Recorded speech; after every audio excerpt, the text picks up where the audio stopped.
Contention 1 is international corruption. The United Nations is corrupt, and asserting dominance over Japan would make the power corruption worse. Watch this 14. The United Nations is a hotbed for corruption and abuse. It is opaque and diplomatically immune and largely unaccountable. It has become to regard billions in U.S. tax dollars and not as a privilege to be earned, but as an entitlement. The UN has failed to reform.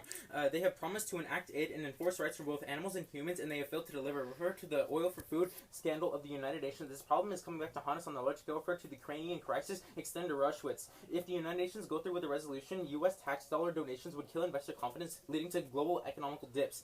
Contention 2 is anthropocentrism. The affirmative makes the argument that it is important to stop the event because of mercury levels. However, this is a prime example for anthropocentrism. It is implied that we would only stop the event to save human lives. She places no advocacy in the direction of solving the problem of mercury and population of dolphins. Sure, we can save our kids and future generations to come from dirt effects, but the dolphins are forced to live with this mercury. Reject the affirmative's anthropocentric mindset by voting for the negative. This is Mulligan in 10 and Litton 11 and Gray 93. All the negative has to do is prove that the affirmative is only concerned about the human race. When we share this world with other species, the resolution is clearly in matters of helping dolphins, but their advocacy of the resolution wouldn't solve for the mercury harm that she introduced.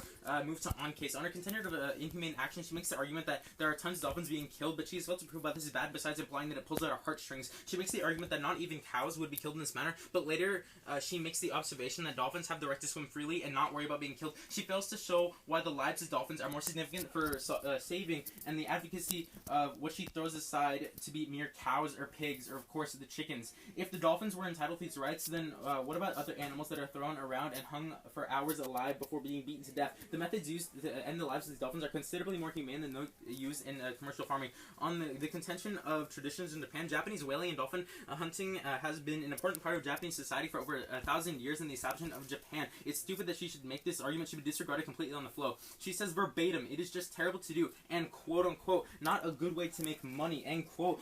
These are not arguments, but they are just observations. There are no warrants behind these arguments. Disregard them completely. Do not let her pull at your heartstrings and make you vote for her just because she makes you feel bad about dolphins. This matter comes down to truly about helping the dolphins in this matter.